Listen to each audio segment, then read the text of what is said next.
There's a story in the Bible about God providing manna from heaven, food to sustain the Israelites while they were wandering in the wilderness. But it never said specifically what it was. What was this manna from heaven? When I asked that question, I had no idea how much my life was about to change.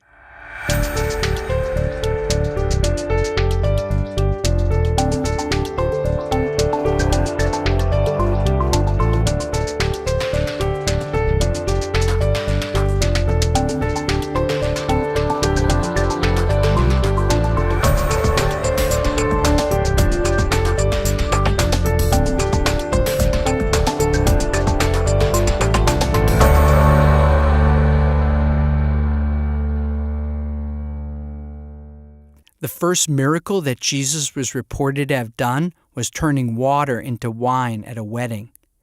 The story goes that they ran out of wine, and Jesus put a portion of the manna into the water that they boiled as tea.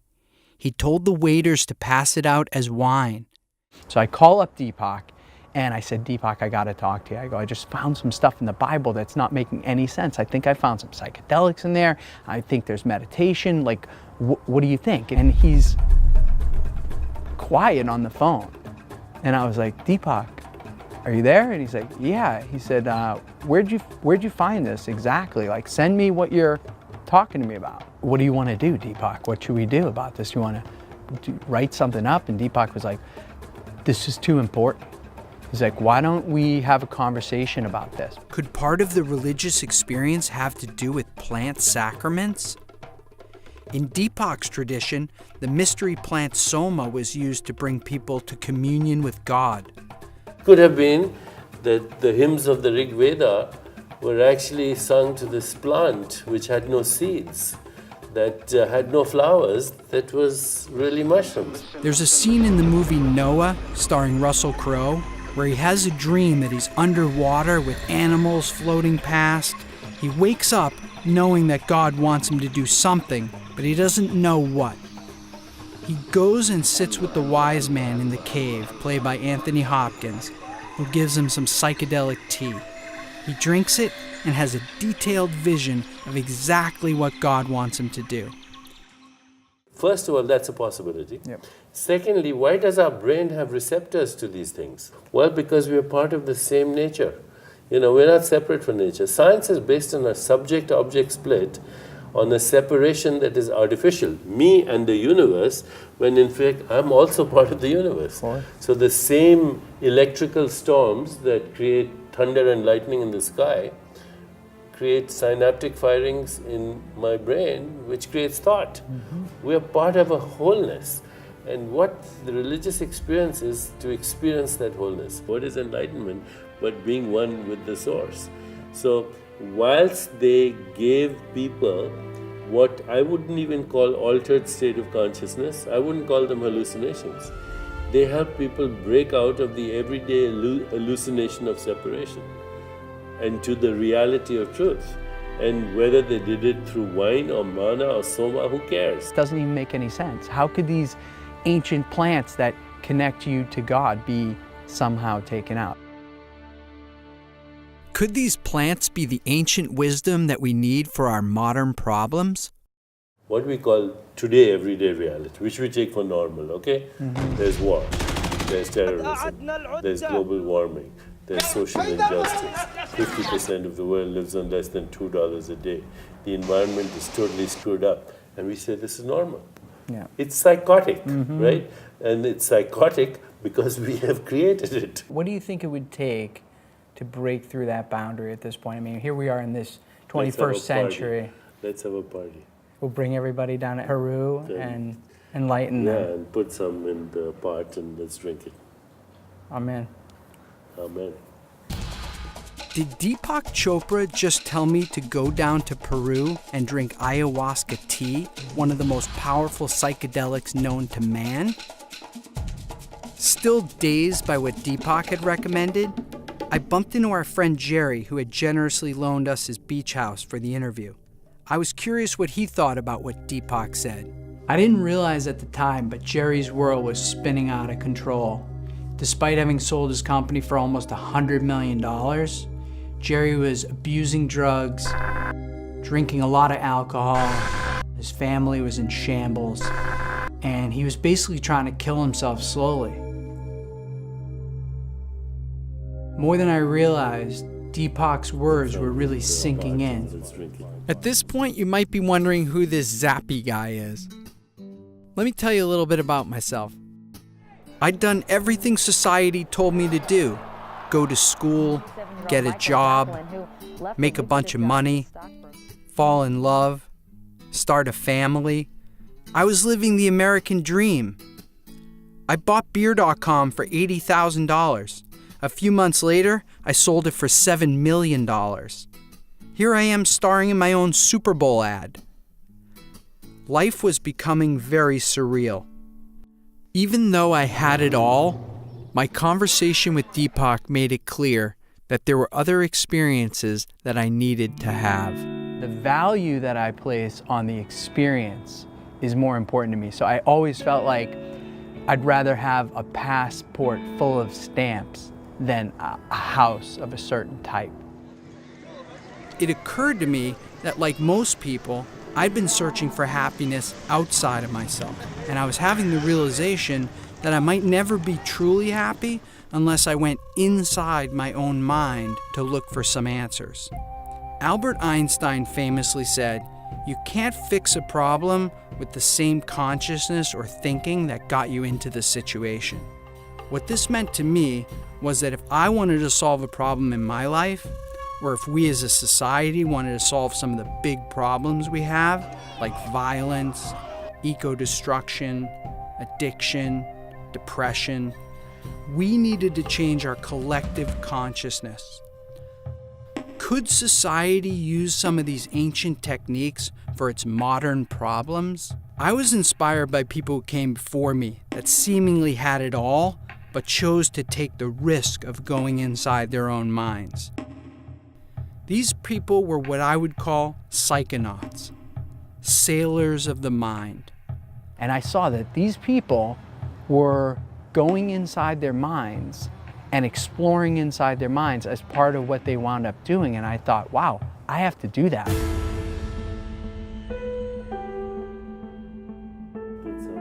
Put some in the pot and let's drink it. I figured before I got too extreme and sat with a shaman, I should go out and talk to some of Deepak's friends about our so-called reality. If you only identify with the realm of 3 dimensions, if you only identify with the realm of the body, if you only identify with the mortal circumstance and the mortal experience, then to that extent you are at the effect of those circumstances. Faith is standing on the conviction, standing on the knowledge and the conviction. There's something way bigger going on here. What we see is only a small portion of the total reality. See, we have 3 states: waking, dreaming, and sleeping. But beyond that, there is a state where it's neither of these 3. But there is a restful alertness that dawns deep within.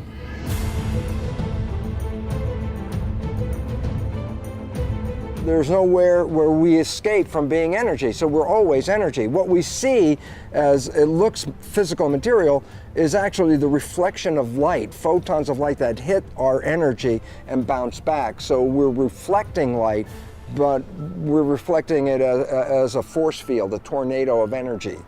If we can stand within the unreal world, the ultimate unreal, that appears real, that seems limited by the laws of time and space, and yet have faith in the realm beyond, that literally invokes that realm into being.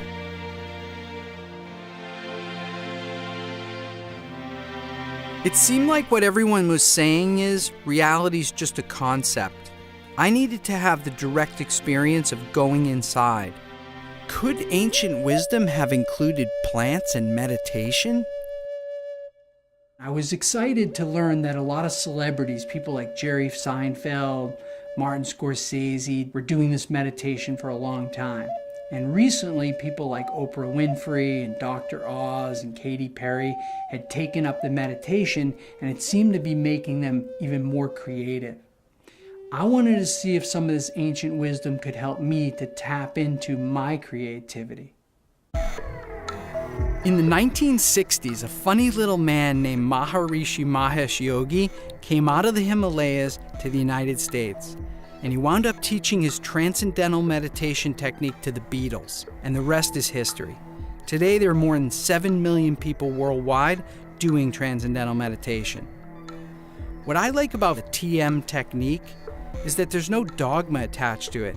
It's really just a simple technique of silently repeating a mantra to yourself, which causes you to transcend into your quieted mind, to subtler and subtler states of consciousness, until a point that you reach a place called universal consciousness, an endless field of energy that connects all of us, where all knowledge is contained and where everything is manifested from. When the Maharishi passed away in 2007, he put John Hagelin in charge. As a quantum physicist and a meditator, he had successfully used quantum theory to support Maharishi's model of creative intelligence being at the center of all creation. Waking consciousness is all about being aware of something, this, that, this concept, that person. Transcending is leaving all of that behind to isolate and experience the self itself. It's blissful. It's not the end of the story. 10, 20 minutes of that is enough. The idea is to come back into activity and increasingly integrate and stabilize the experience of inner reality, inner silence, along with outer reality. And that's when life really gets to be interesting and fun.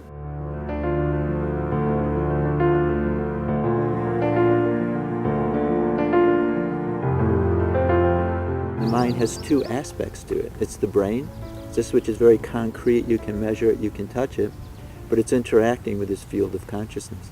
And what they come together is our individual self, our individual personality. And that's what most people think they are. I'm 5'11", I have this education, I'm this part in society, I have this amount of money. But that's not fundamentally who you are. And to know that, you need to have the experience of that. And that's where meditation experience comes in.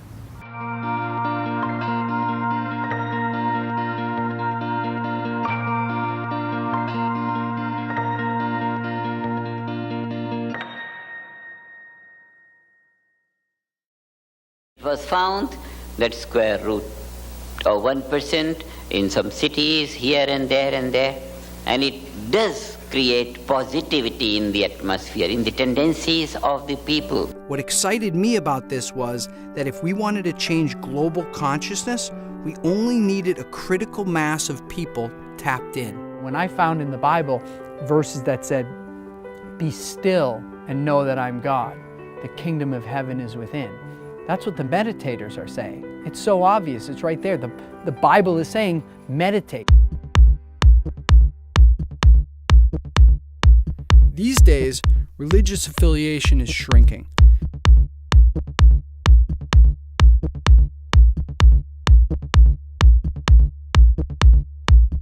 I needed to go speak to some of the religious leaders and top scholars of our time about whether meditation was once part of religion. When it comes to religious leaders, there's no one more high profile than Joel Osteen. I wanted to ask Joel what he thought the manna from heaven was. I'd always thought that it was like bread, like a mushroom or something. That's what I heard. That's what I heard. Yeah. I'd like it if it was mushroom. It could sustain them and... Wow, I did not expect that. Bible descriptions from Moses and Jesus sound more like mushrooms than bread. In fact, every other miracle that Jesus is reported to have done was after they drank the mushroom tea. St. Mark's Basilica in Venice, Italy. Here's all the disciples, here's Jesus, and giant mushrooms behind him. Oh, very cool, yeah. So, got Jesus over here with these giant mushrooms behind him, ain't it? Jesus with the giant mushrooms behind him.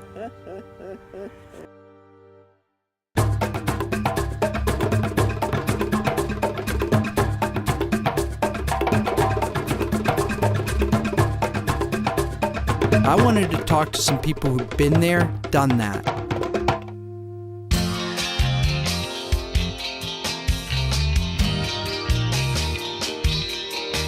I've probably had as much psychedelics as anyone alive. When you fall away for a minute, something happens. That's actually the beginning. And now you have to relearn the world just like you were a baby. What I found makes ayahuasca very special, number one, is it's the only mind-altering substance that needs more than one substance. And the other fact that's interesting is that both of these substances, the MAO, which is harmaline or tetrahydroharmalol, or the DMT, both of these substances are produced in every mammalian nervous system. So there are substances that our body produces. Filmmaker Foster Gamble's documentary Thrive shattered many of the myths that we've been presented by regular society that keep us slaves to our so-called reality. So it seems to be a natural inclination to alter our consciousness somewhat. And I think one of the reasons for that is when we alter our consciousness, we can see our daily consciousness in a new way. And it shifts, tends to raise and expand our daily consciousness. And to me, that's the point. And if we can use substances, whether it's broccoli or ayahuasca or C-sharp major, to give us a glimpse of what's possible for human beings, and specifically, what's next for me? What am I ready for? When my consciousness separated from my body, it changed the paradigm entirely. I realized, aha, there's something more than this meat vehicle that we have. And that one realization set me off writing all night furiously until the dawn, and it just reevaluated my whole philosophy.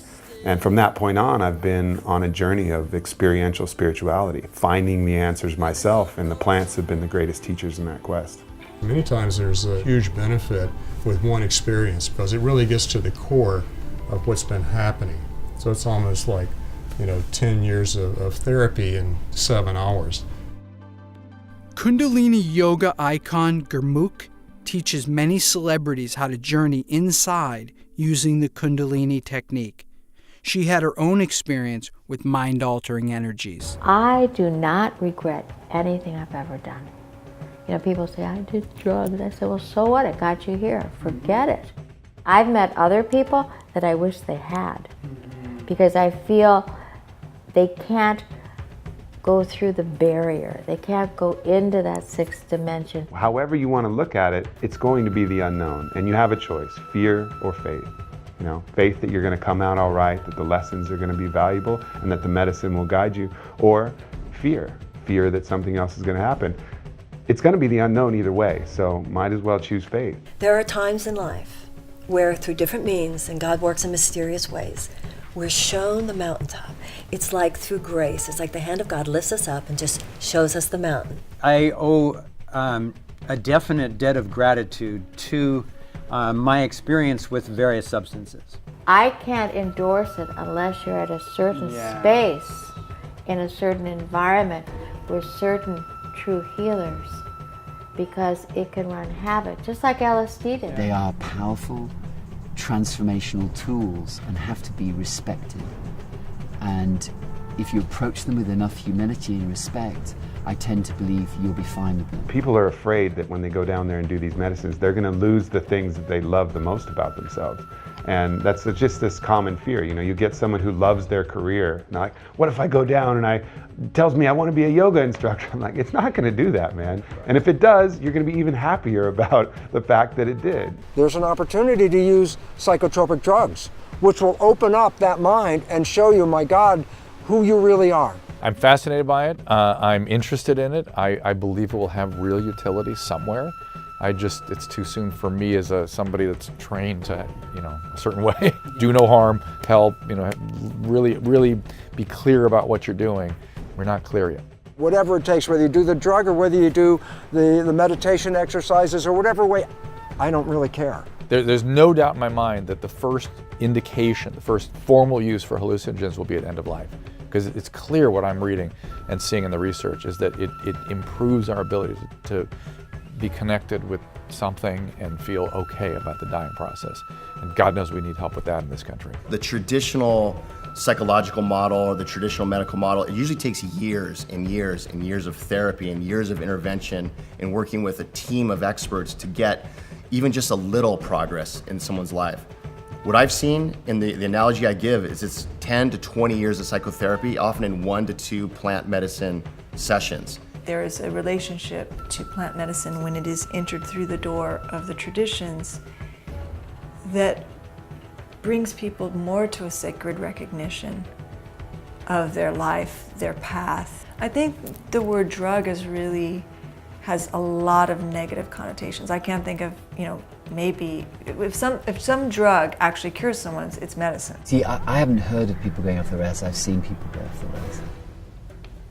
Before I took the final leap, I needed to hear it from a psychedelic badass. That person is Ram Dass. His real name was Richard Alpert, born to an affluent New England family. He attended Harvard and after graduation began as a researcher at the university.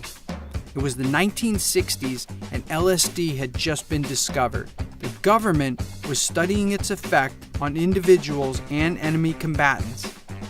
While a researcher at Harvard, Alpert and Professor Timothy Leary started to run experiments on students with psilocybin mushrooms and LSD, both of which were legal at the time.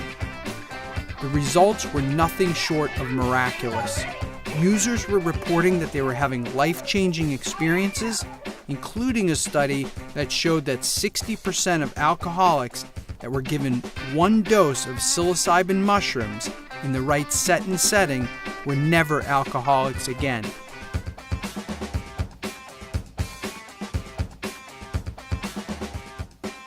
How could everybody not know about this? Discouraged with the West, he headed to India.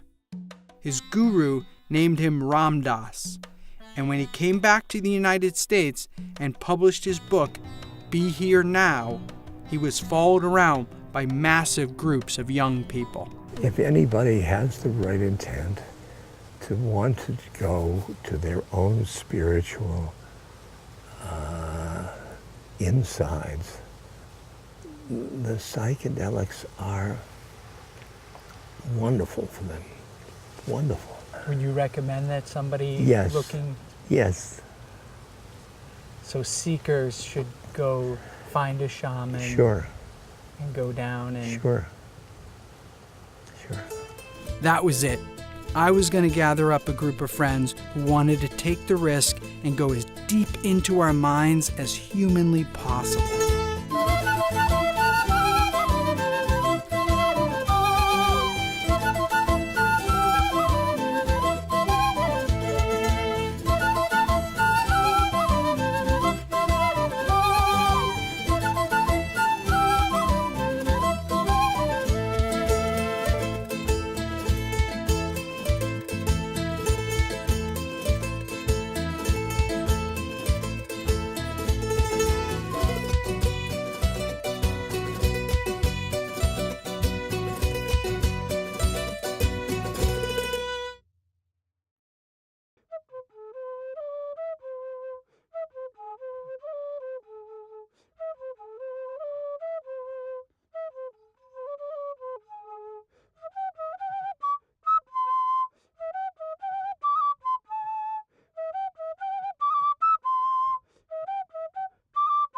Things should just seem to be falling in place, It feels like it's guided, it feels like it's meant to be. So for me, I'm just letting it go, I just assume every miracle that is going to happen is about to happen, and I should just kind of enjoy it and let it happen.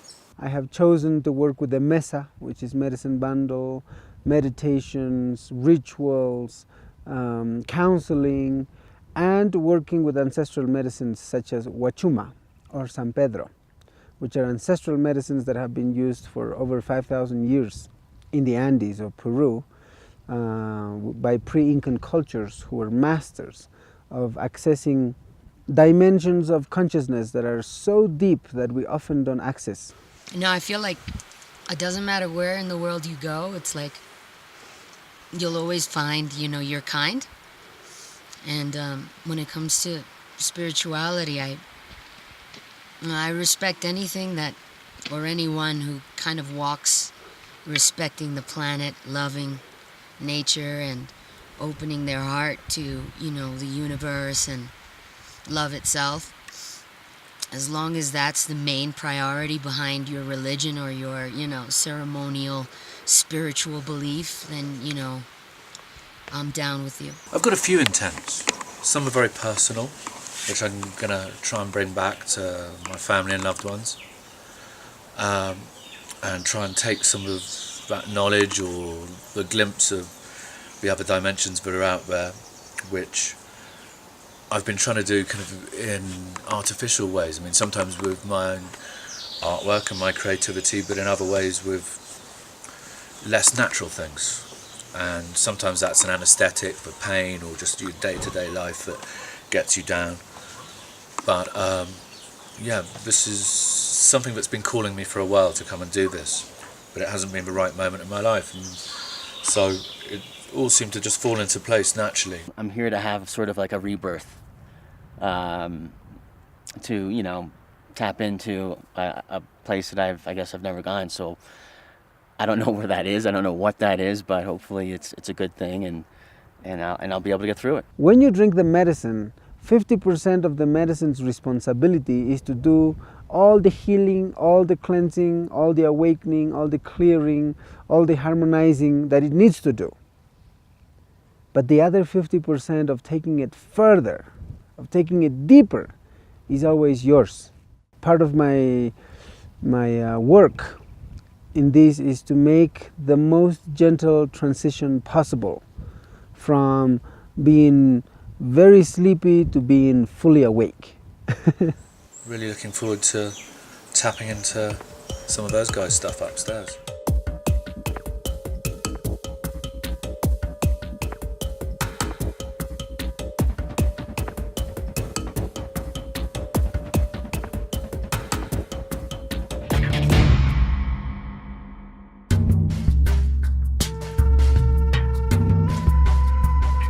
The San Pedro trip was gnarly. It was really insane because Freddie Puma, the shaman that introduced us to the catalyst to a spiritual journey, which was the San Pedro, the drink. He so in tune, that guy. And I recall, being at the top of the mountain, at this plateau where we all, we're just so tired from this massive, high altitude trek, and we're finally, getting some air, and you're looking off at these amazing clouds that are flying right at you, and you're at the precipice of this mountaintop, and you see hundreds of feet below you, and I got this enormous sorrow that I was just overwhelmed with. And the sorrow that consumed me was something that I've been carrying for many years, kind of like a little rebellious anger, like, why am I here? Like, Dad, I didn't knock on your balls, to come out into this, universe kind of anger that I've been holding since I was a teenager, you know what I mean? Why stay in the house? Why suffer? Why struggle? When you can liberate all of that and be of higher service while being gentle on yourself. I know that you need your ups and downs so that you can be human and enjoy life and transition, because it's part of the beauty of existence is to be sad and enjoy happiness. You need to know both sides. But this overwhelming sadness wasn't mine. It didn't belong to me. Ever since I was a little kid, it didn't belong to me. It's not mine. I'm a passenger, like Iggy Pop says, you know what I mean? I'm here to ride this, and in a respectful way, respect everything that I come across, and, walk my path with love, and, say goodbye after my journey's done. And he came out, and I felt this warm energy behind me, and there he was, while I was on the rock, overlooking the clouds that are flying towards me. I was just crying, And he touched my shoulder and he said, "It's not yours, let it go.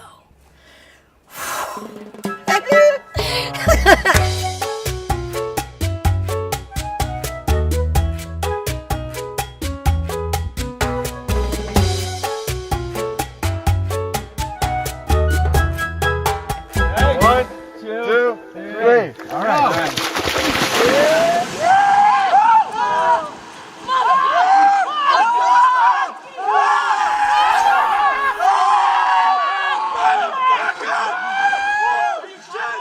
If my trip ended today, I've had, 20 years of heavy pain lifted off of my shoulders, and I'd be a happy camper without doing the ayahuasca.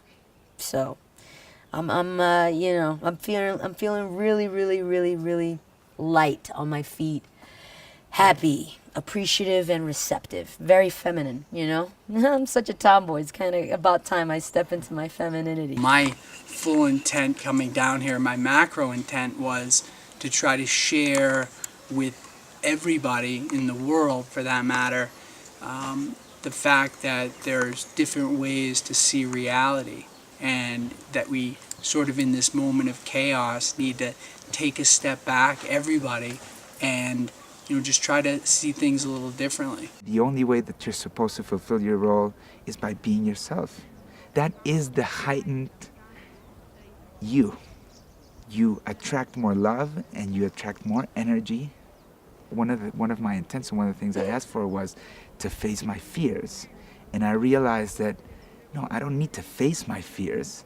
My fears are not going to go away. First, I have to accept myself with my fears. Each person have a pattern, and that pattern is 50% woven by the person and 50% by the divine. Ayahuasca is capable of changing that whole pattern. From being one person one day, the next day you're completely another person. I'm open to light and love and just good vibes, and anything that isn't on that vibration or frequency, I'm just like, I don't even see you, you don't exist. So that's how I'm walking into this ayahuasca trip. I'm just in a very receptive place. I just, I know what I'm about, I know what I stand for, and I know what I resonate with, and, I just hope to walk that path, and, whoever's walking along that path, I hope to meet you, and we can join hands and, take this trip together,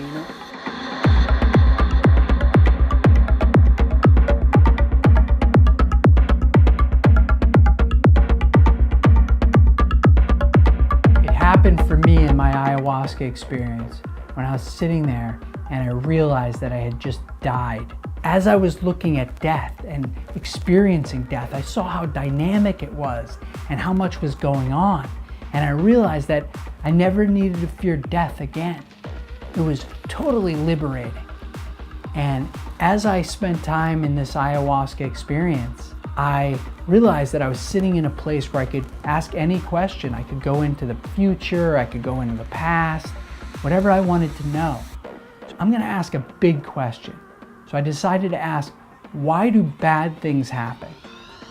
And immediately upon asking that, I was ripped out into the edge of space. Back to where when you're a kid, you go, yeah, but what's past space? And people go, oh, more space. And what's past that? More space.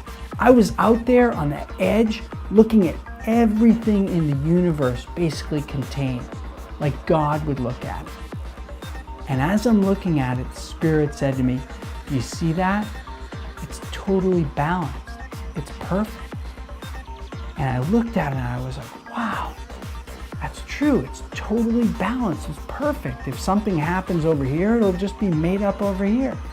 And as soon as I had that realization, I was sucked right back in. I was sitting in the room again. And as I was coming out, I just started to laugh. I was laughing and I realized that I had just gotten the entire human cosmic joke. Here we are with God, the man with the white beard, and Buddha and Muhammad and Jesus, all these men. And I was with God, and it was a woman. That has stuck with me every day since my ayahuasca experience.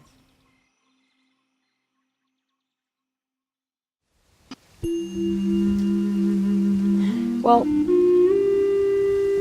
for me, Ingesting the medicine was a destruction of everything I've ever known, everything I've ever believed in, everything I ever thought was true. I tried to reason it for a while, the 2 days after. Try to reason the idea that it's a hallucinogenic drug, Michelle. It just, it takes things from your subconscious and projects them. There's absolutely no way that there's any truth in what you envisioned.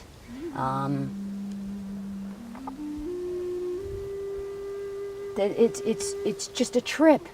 You read tons of books on alchemy, you have tons of, information about symbolism and religion deep embedded into your brain since you're a little kid.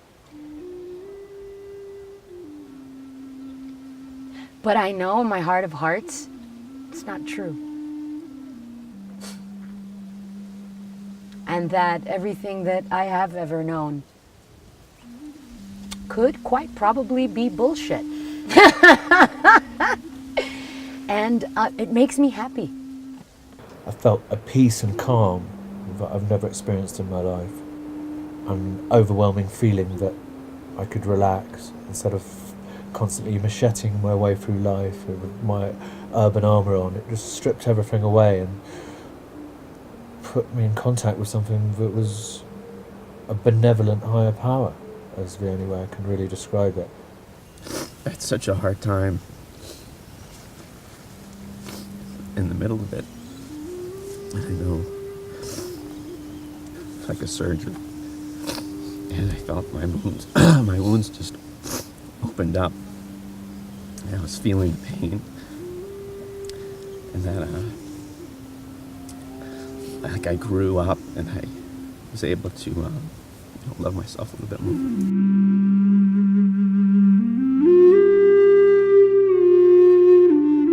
Once I got through that hard part, or the part that I needed to get out, it was just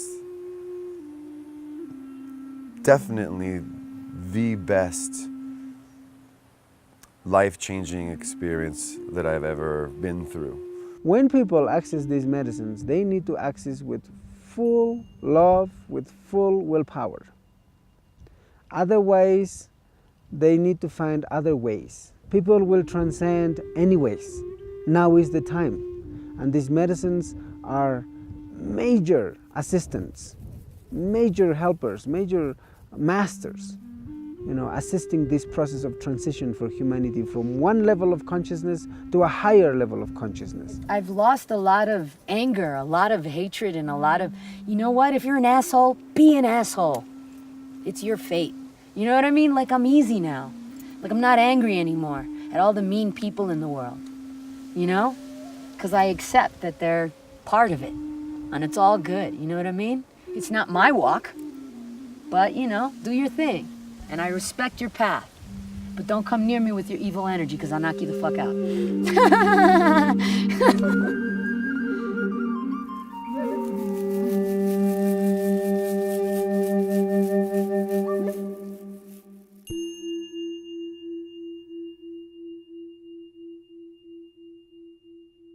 It all comes down to intent for me.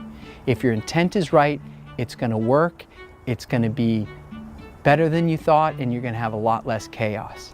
It seemed to me that nature recognizes that people are highly stressed and that people need healing medicines for the problems of addiction and depression.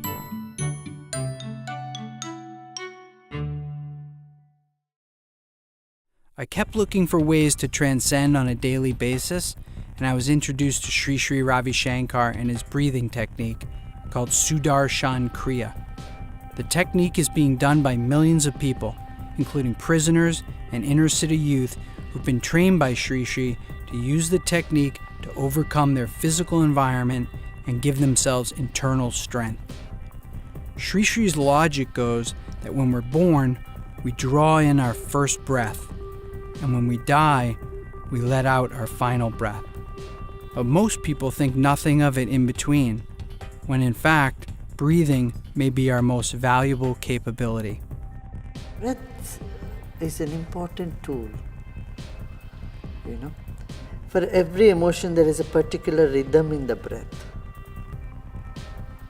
And if we attend to the breath by manipulating your own breath, you can slip into the altered state of consciousness at will.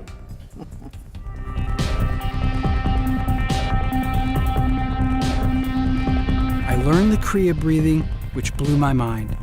The fact that I was able to put myself into a psychedelic state with just my breath. Lightning bolts were shooting out of my hands and feet. Time stood still.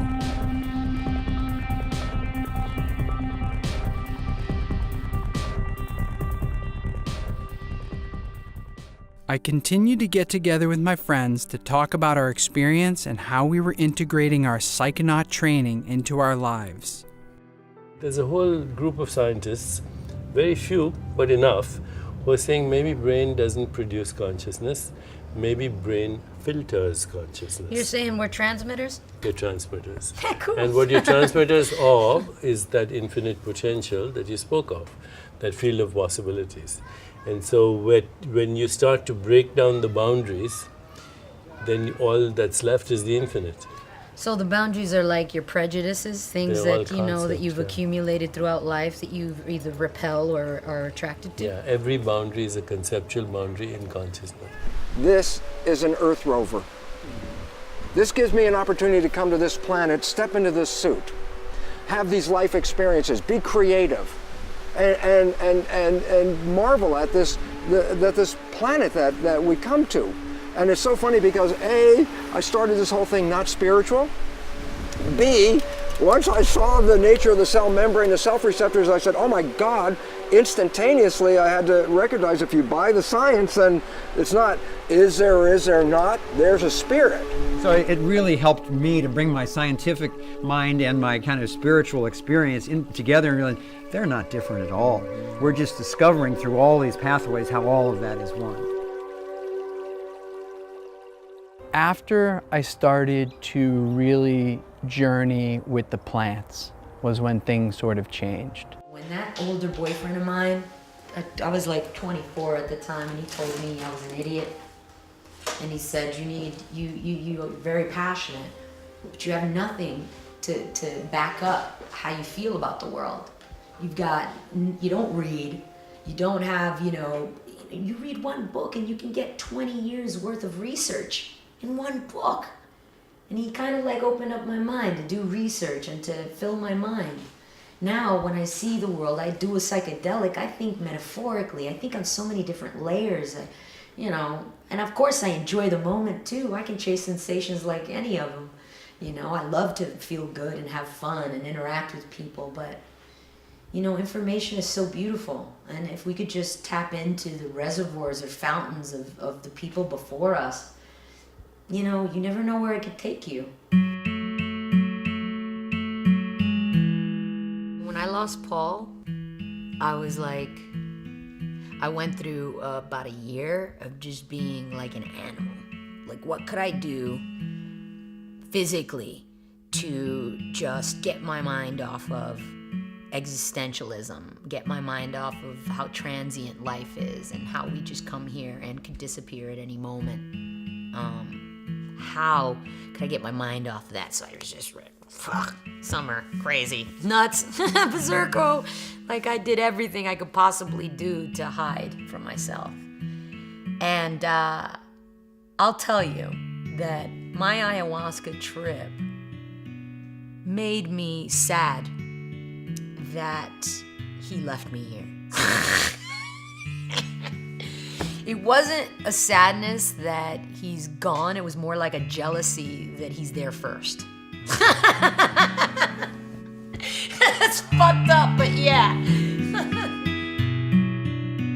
I think it was affirmed to me in the ayahuasca experience and some other trips I've had in my life, where what was happening is when I took the medicine or I meditated and I went inside, that I was taking filters off is what was happening. So all this bullshit. Reticular activation system. It's like doors of perception. When he popped it, Yeah. he felt like that filtration mechanism that we create by the age of 7 was just lifted off. You know how like you receive so much information in your visual cortex, but your brain only accepts a certain amount so that you're not overwhelmed? Right. That's your reticular activation system deciding according to your wants, likes, and fight or flight, deciding what information you're going to take in. Each time I got together with my fellow psychonauts, we felt stronger and stronger about the need to get the information out so we could help others to access some of these ancient techniques that had been so profound in our lives. We should just, this True Reality Society should set up a place in like Costa Rica, put Like a a dome, haven for like a people haven who of- think the same way. Put them all around the world. I like And that. the consciousness of it is like... I'm in. I'm in. All right. Everything's rolling along. Things are falling into place. And, like everything in life, you want validation. You want to know that it's having some kind of an effect beyond just, hey, I'm having a good time, I'm learning a lot, I'm having all these cool experiences. But, is something really happening? And I was looking for some kind of sign that, it was making a difference, because I couldn't see what the difference was, and other than my own friends and people around me. So I was kind of thinking, God, give me a sign here that, this is making a difference, that there's something to it. And then the phone call came from Jerry, who I hadn't seen since we shot with Deepak in his apartment years earlier. Unbeknownst to me, Jerry had taken Deepak's advice as well, and he went down to Costa Rica to do a plant medicine called iboga that comes from an African root. It's the strongest psychedelic known to man, and Jerry was taking it to see if he could break his addiction. The full moon came to Jerry and asked him if he wanted to see why he was so messed up.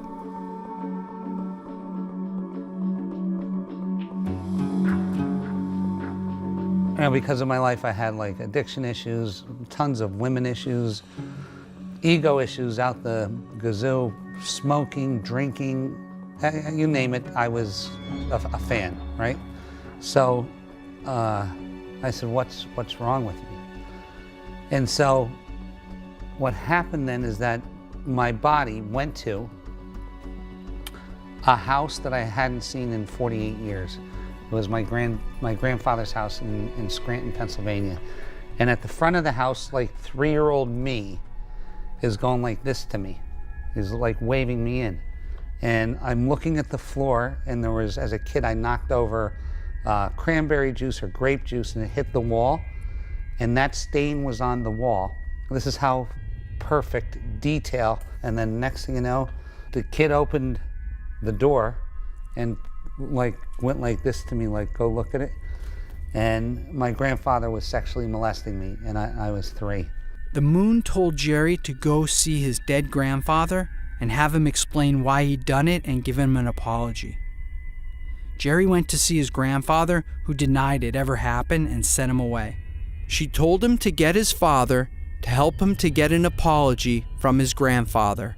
And he said that he was sorry, and I told him I forgave him. And even though he wouldn't do anything for me. And then the guy, the shaman, goes, hey, go to the moon. So I went to the moon, back to the moon, and I said, Mrs. Moon, what can you do for me?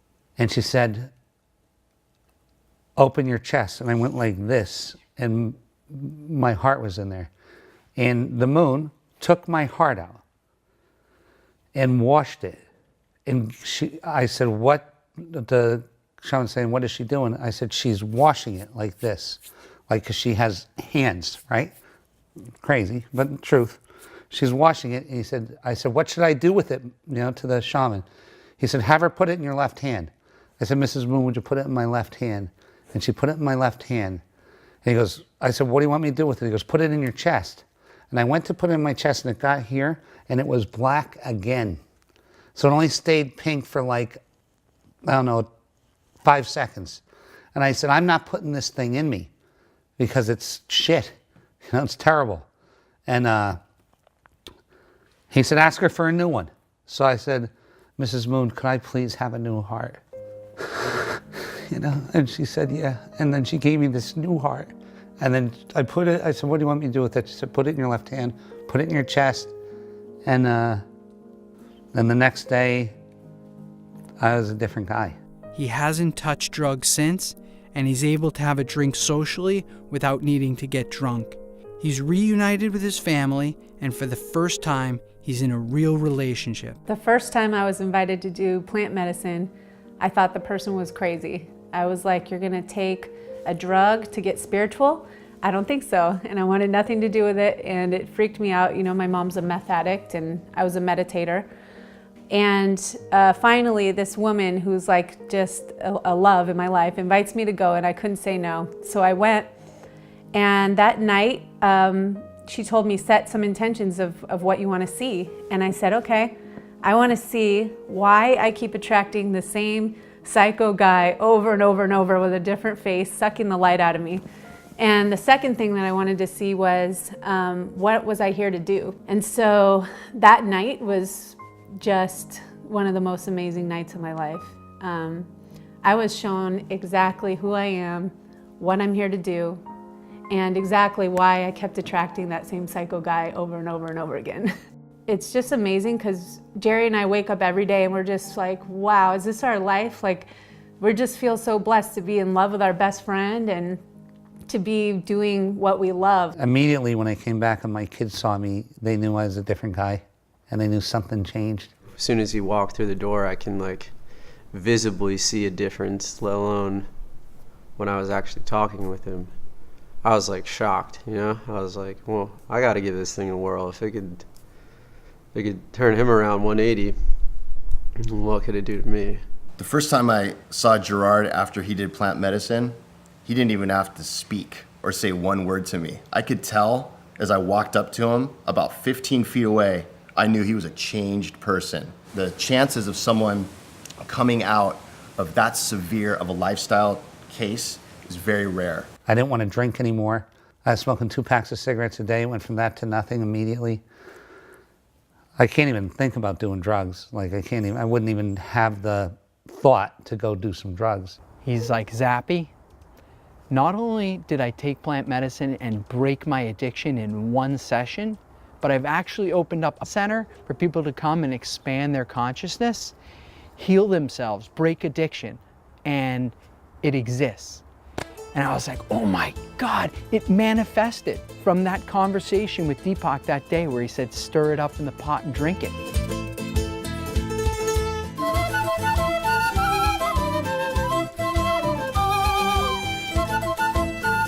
The moon told me, and this sounds so ridiculously crazy, but told me to go buy a center and to make it a plant-based center.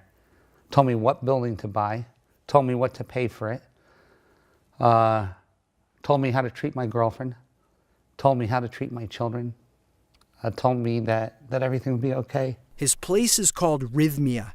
And where is it? Should set up a place in like Costa Rica. This was the miracle I needed. This place had manifested out of that single conversation and the desire to help people break the wiring. The first ever clinic where people can go to expand their consciousness and heal themselves. While you're at Rhythmia, you can receive counseling and spiritual development, including a program developed specifically for Rhythmia by Reverend Michael Beckwith called The Answer Is You. It's a consciousness expanding program that allows people to, one, take 100% responsibility for their own life, come out of the shame and blame game, blaming others. 2, it moves you through a period of forgiving yourself and forgiving all others so as you can be clean inside. 3, you begin to embrace the vibration of intentionality, having an intention or a direction of how you want your life to be. You have to choose this.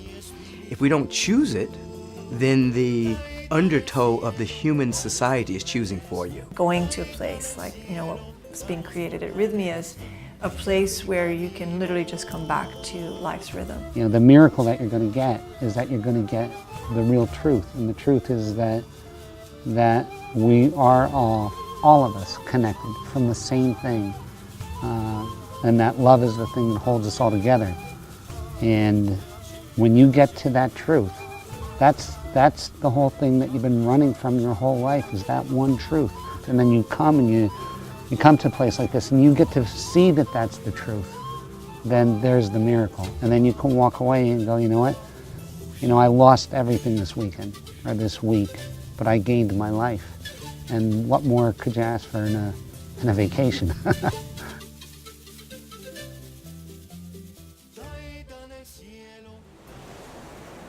Everything I've gone through has truly been worth it. Because even before this movie's finished, it's already changed the world. Because this place exists.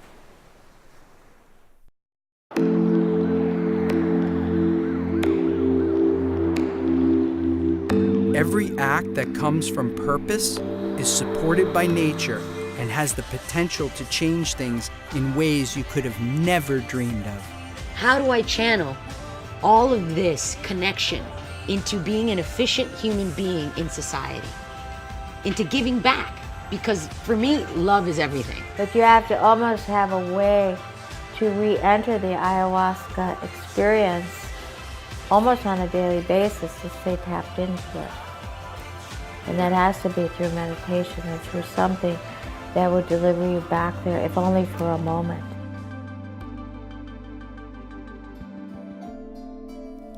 All of us had life-changing experiences. So the question is, how could these incredible plant energies be illegal today to consume or even to study?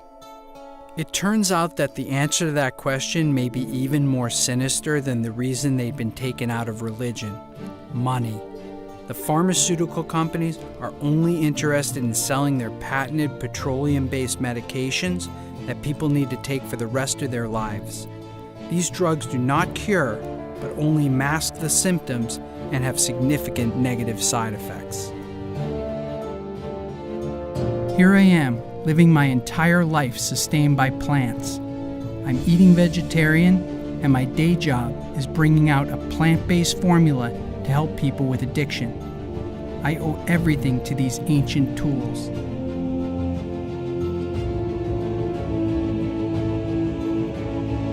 Plant medicine, meditation, breathing. These are some of the tools that were once part of the religious tradition. It's time to bring them back.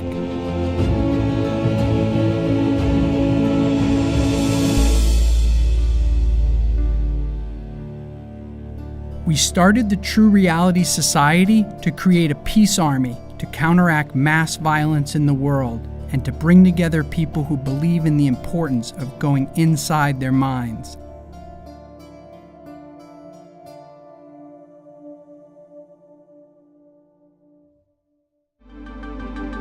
When the sun comes up, I know I've lost it. To the spirits that live beyond us. But every time I sleep, I'm back in your arms and we've just begun.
shall shine a light. She'll show me what I need. I'm going through changes, always changing faces. I'm going through phases. I'm going through changes.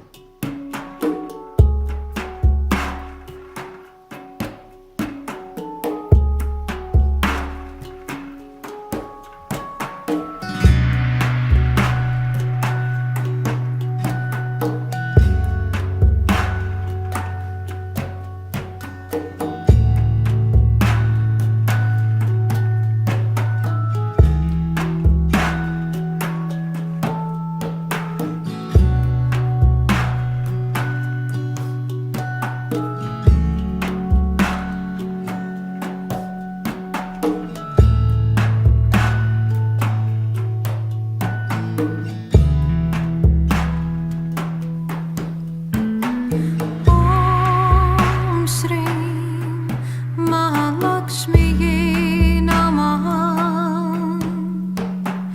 Om Shri Mahalakshmi Namaha. Om Shri Mahalakshmi Namaha. Om Shri Mahalakshmi Namaha. Om Shri Mahalakshmi Namaha. Om Shri Mahalakshmi Namaha. Om Shri Mahalakshmi Namaha. Om Shri Mahalakshmi Namaha. Om Shri Shri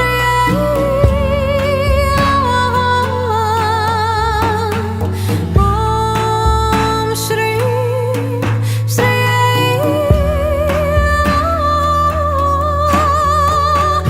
Om Shri Shri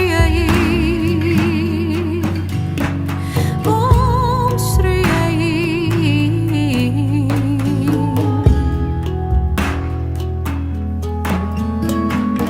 Om Shri Mahalakshmi Namaha. Om Shri Mahalakshmi Namaha. Om Shri Mahalakshmi Namaha. Om Shri Mahalakshmi Namaha. Om Shri Mahalakshmi Namaha. Om Shri Mahalakshmi Namaha.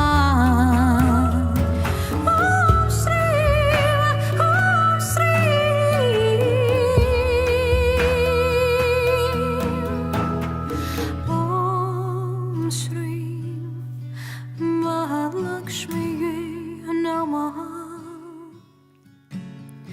Om Shri Mahalakshmi Namaha.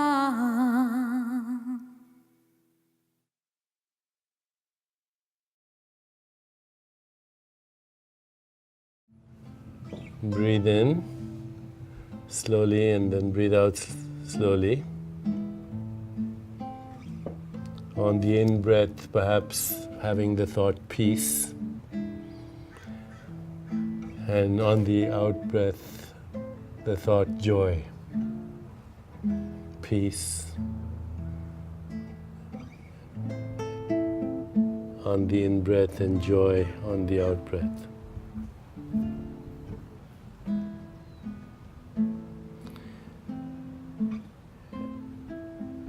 And bring your awareness into your heart now. And remember a great experience of love.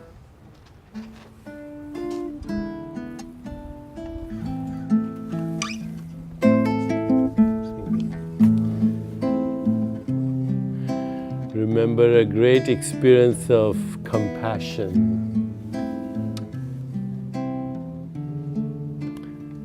A great experience of joy.